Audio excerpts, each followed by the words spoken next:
काय शुभेच्छा आज 14 एप्रिलची 26वी जयंती आपण बाबासाहेबांची साजरी करत आहोत. त्याबद्दल प्रथम आपल्या सगळ्यांना मानाचा जयगुण आणि शुभेच्छा करतो. आणि मला असं वाटतं की चळवळ जी आहे ती आता संविधान वाचवण्याची चळवळ आहे.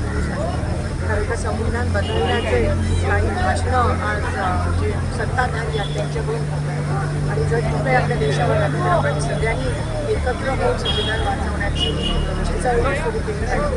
जो संघर्ष आहे त्यासाठी ही खरी परीक्षा आहे. आपण 14 एप्रिल 6 डिसेंबर आपण अभिवादन करतो, पण ही खरी परीक्षा आहे, ही खरी वेळ आहे.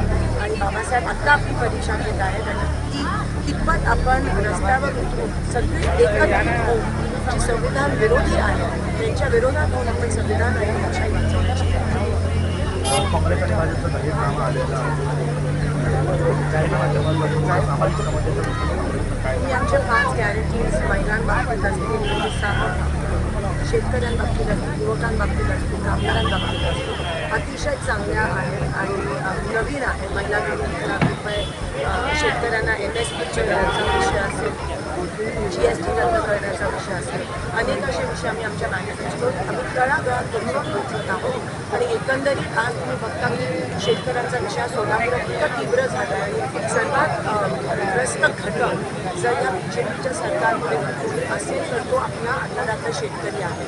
आज GSTचा मार आहे, त्याच्यावरती विमा मिळाला नाही, कांद्याची निर्यात बंद आहे, मार्केट आम्ही सगळ्यात पडलं, दुधाला दर नाही आणि पाणी नाही आहे, पाण्याची तीव्र टंचाई आहे. हे सगळं असताना एकंदरीत आपल्याला जो रोष आहे तो दिसून येतो आणि ते सोडवण्याचं जे जे काही पद्धती आहेत त्या आम्ही सगळ्या आमच्या मॅनिफेस्टोमध्ये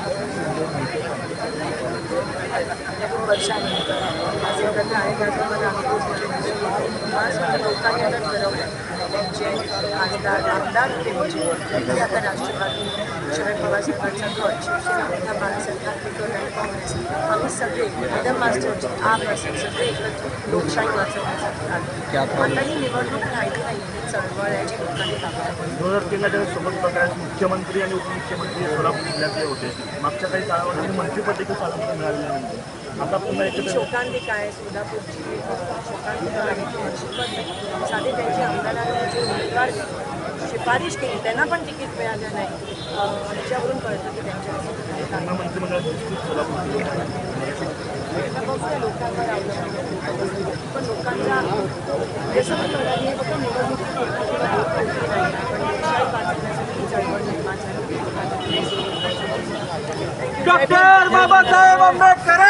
लोकसबूत मराठी न्यूजच्या बातम्या पाहण्यासाठी चॅनलला सबस्क्राईब करा व बेल आयकॉन प्रेस करा.